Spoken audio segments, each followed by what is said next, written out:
মোহাম্মদ আবুল হাসনাত, সদস্য কুমিল্লা ৪।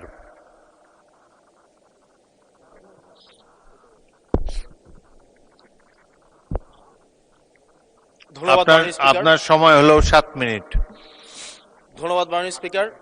আমার সিরিয়াল অনেক পিছনে ছিল, যদিও আমি আজকে এই সংসদে আমরা অনেক ত্যাগ তিতিক্ষা, আমরা সবার কাছে অনেকের সংগ্রামের কথা শুনি, তারা অনেক লড়াইয়ের মধ্য দিয়ে আজকে এই সংসদটি আমাদের প্রজন্মের জন্য, আসলে আমরা আজকে যা কাজ করছি না কেন সেগুলো হচ্ছে আমাদের প্রজন্মের জন্য। আপনারা যে কাজগুলো করছেন, যে দায়িত্বটা নিয়েছেন, এই দায়িত্বের ফলভোগী বা সুবিধাভোগী কিন্তু আমাদের এই প্রজন্ম। মাননীয় স্পিকার, আমরা খুব আশাহত হই যখন এই সংসদ এত রক্ত, এত লড়াই, এত ত্যাগের পরে আজকে যখন এই সংসদটি গঠিত হয়েছে, কিন্তু এই সংসদ আবার আগের যেই ভিসিয়াস সাইকেল, দোষারোপের যেই সাইকেল, একজনকে বিভিন্ন ট্যাগিং এর যেই সাইকেল, মত দমনের নামে, বিরোধী মত দমনের নামে মামলার যেই সাইকেল, আমরা সেইখানে আবার চলে গিয়েছি। ক্যাম্পাসগুলো আবার আনরেস্টের দিকে যাচ্ছে, অস্থিতিশীল পরিবেশ সৃষ্টি হচ্ছে, বিরোধী দল মত দমনের জন্য মামলা করা হচ্ছে, প্রতিমন্ত্রীকে ফেসবুকে লেখার কারণে বাসা থেকে তুলে নিয়ে আসা হচ্ছে, হুইপকে সমালোচনা করলে বাসা থেকে তুলে নিয়ে আসা হচ্ছে। আবার আমরা আগের সংস্কৃতিতে আমরা চলে যাচ্ছি, যেখানে মাননীয় প্রধানমন্ত্রী নিজে কার্টুন শেয়ার করে বিভিন্ন স্যাটায়ার, বিভিন্ন মকারিকে প্রমোট করছে, বিরোধী মতকে প্রমোট করছে।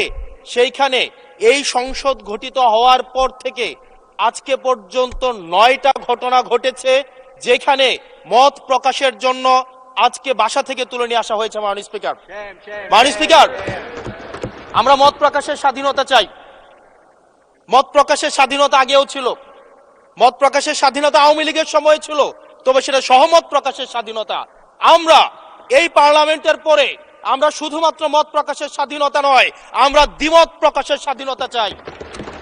আমরা এখানে দাঁড়িয়ে মাননীয় প্রধানমন্ত্রীর সমালোচনা করতে চাই, আমরা নির্ভয়ে ফেসবুকে আমরা ব্যাকস্পেস ব্যবহার করতে চাই না। কিন্তু আবার একটা ভয়ের পরিবেশ সৃষ্টি করা হচ্ছে, আবার একটা আতঙ্কের পরিবেশ সৃষ্টি করা হচ্ছে।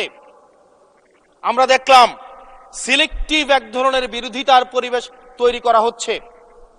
আমাদের সমাজের যারা গ্রহণযোগ্য এক ধরনের পলিটিক্যালি এলিট শ্রেণীর নারীদেরকে নিয়ে যখন সমালোচনা করা হয়, তখন সেটাকে নারীদের বিরুদ্ধে এটাকে বিবেচনা করা হয়।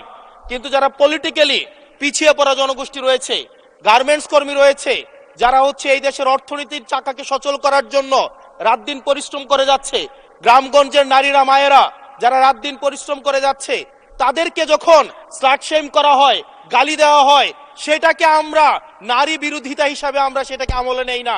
এই ধরনের সিলেক্টিভ নারী বিরোধিতা করা, এই ধরনের সিলেক্টিভ নারী সমালোচনা করার যেই ধরনের প্রবণতা রয়েছে, সেই জায়গাগুলো থেকে মাননীয় স্পিকার আমাদেরকে বেরিয়ে আসতে হবে। মাননীয় স্পিকার, আজকে ক্যাম্পাসগুলোতে আবার এক ধরনের অস্থিতিশীলতা তৈরি করা হচ্ছে। আমি ইউনিভার্সিটি থেকে 2022 সালের অক্টোবরে ইউনিভার্সিটি থেকে এসেছি। আমাদের সময় গ্যাস্ট্রোম গণরুমের কালচার ছিল। আমাদের সময় একটা শিক্ষার্থী অনেক স্বপ্ন নিয়ে বিশ্ববিদ্যালয়গুলোতে যেত।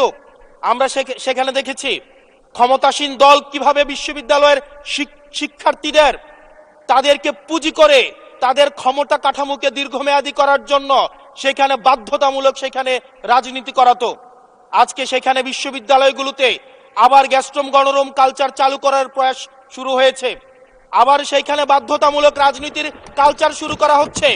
আমরা দেখেছি ক্ষমতাসীন যারা রয়েছে তারা তাদের সন্তানদেরকে বিদেশে রেখে নিরাপদ ভবিষ্যৎ নিশ্চিত করে, আর মধ্যবিত্ত সন্তানরা যাদের বাবা মায়েরা কলকারখানায় কাজ করে, যাদের বাবারা রেমিটেন্স যোদ্ধা, যাদের বাবারা কষ্ট করে তাদের সন্তানদেরকে বিশ্ববিদ্যালয়ে পাঠায়, তাদের সন্তানদেরকে ক্ষমতালোভী রাজনীতিবিদরা তাদের সন্তানদেরকে ব্যবহার করে তাদের ক্যারিয়ারে ঝুঁকিতে ফেলে তাদের গদি বা পাটাতন শক্ত করার জন্য নিজের সন্তানের ভবিষ্যৎকে বিদেশে রেখে নিরাপদে রাখে, আর পরের সন্তানের ভবিষ্যৎকে নিয়ে ছিনিমিনি খেলে। মাননীয় স্পিকার, আমরা এই সংস্কৃতির পরিবর্তন চাই। আমরা চাই বিশ্ববিদ্যালয়গুলো শুধুমাত্র নেতা তৈরির হাতিয়ার হবে না, এই বিশ্ববিদ্যালয়গুলো গবেষণা, বিশ্ববিদ্যালয়গুলো পাঠ চর্চা, বিশ্ববিদ্যালয়গুলো সেখানে এক ধরনের মনস্তাত্ত্বিক সমৃদ্ধি এবং সেখানে হচ্ছে আমরা যেখানে গবেষণা হবে সেখানে আমরা বিশ্ববিদ্যালয়গুলো থেকে বুদ্ধিজীবী গবেষক আমরা হচ্ছে বাংলাদেশকে এবং জাতিকে উপহার দিতে পারবো। কিন্তু অত্যন্ত দুঃখজনক বিষয়, আজকে বিশ্ববিদ্যালয়গুলো শুধুমাত্র নেতা উৎপাদন করার এক ধরনের বিশেষ সার্কেলে পরিণত হয়েছে। মাননীয় স্পিকার, এই ৩৬ জুলাই এই তরুণ প্রজন্মকে কি দিয়েছে? বক্তব্যের শুরুতে অনেককে স্মরণ করে আমরা ৩৬ জুলাইয়ে এই জুলাইতে যারা আহত হয়েছে, ১৭ বছর ধরে যারা নির্যাতিত নিপীড়িত হয়েছে তাদেরকে স্মরণ করতে আমরা লজ্জা পাই। মাননীয় স্পিকার, তাদেরকে মুখ দেখানোর আমাদের জায়গা নাই, আমরা তাদেরকে কিছুই দিতে পারি নাই। আমরা একটা কাঠামোগত পরিবর্তনের জন্য আমরা আজকে এই সংস্কার, আমাদের কাঠামোগত পরিবর্তনের জন্য আজকে আপনাদের এই লড়াইটা ছিল, এই সামগ্রিক হাউজের লড়াই ছিল। আমি চ্যালেঞ্জ করে বলতে পারি, যদি 2009, 10, 11, 12, 13, 14 সালে আমি সংসদে বসে কিছুক্ষণ আগে আমি 2009 সাল পরবর্তী থেকে 12 সাল পর্যন্ত যেই সংসদের যে বিতর্কগুলো ছিল আমি বিতর্কগুলো পড়ার চেষ্টা করছিলাম। মাননীয় স্পিকার, যদি আজকে এটা 2014 সালের সংসদ হতো আর যে সংস্কার প্রস্তাবগুলো এই পাশ থেকে দেওয়া হয়েছে, ঐকমত্য কমিশন থেকে দেওয়া হয়েছে, এই সংসদের একজনকেও খুঁজে পাওয়া যেত না যে এই সংস্কারের বিরুদ্ধে অবস্থান নিত। আজকে মানবাধিকার কমিশনকে ল্যাপস করে দেওয়া হয়েছে। মানবাধিকার কমিশনকে ল্যাপস করা হয়েছে, বারবার করে বলা হচ্ছে আরো শক্তিশালী ভাবে হচ্ছে মানবাধিকার কমিশন নাকি উত্থাপন করা হবে। আজকে পুলিশ সংস্কার কমিশন, আজকে অর্ডিন্যান্স সেখানে বাতিল করে দেওয়া হয়েছে, বলা হচ্ছে আরো পুনর্বিবেচনা সাপেক্ষে সেখানে হচ্ছে এই সংসদ উত্থাপন করা হবে।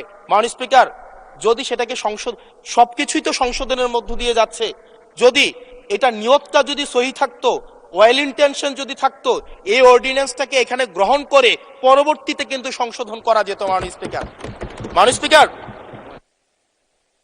মাননীয় সদস্য, আপনার সময় 2 মিনিট বাড়িয়ে দেওয়া হলো, 2 মিনিটে শেষ করুন। থ্যাংক ইউ মাননীয় স্পিকার, আজকে সরকারি দল বিরোধী দল, এই সরকারি দল এবং বিরোধী দল একটা আপেক্ষিক বিষয়। আপনারা এই পাশে ছিলেন, এখন সময়ের পরিক্রমায় পাশে গিয়েছেন, আমরা এই পাশে আছি। যদি জনগণ চায়, আমরা যদি মানুষের ম্যান্ডেট নিয়ে এগিয়ে যেতে পারি, তাহলে সময়ের পরিবর্তনে এই সিট পরিবর্তন হবে।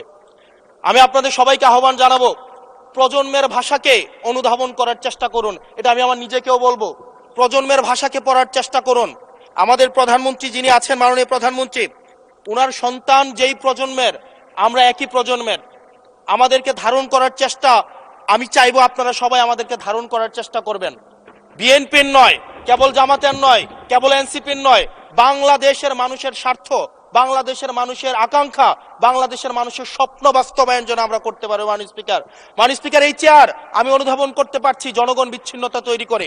এই সংসদে বসে, এসি রুমে বসে, এসি গাড়িতে চলে, মিনিস্ট্রির এসিতে বসে, বাসার মধ্যে 24/7 আনইন্টারাপ্টেড ইলেকট্রিসিটির মধ্যে থেকে জনগণের সমস্যা বোঝা যায় না।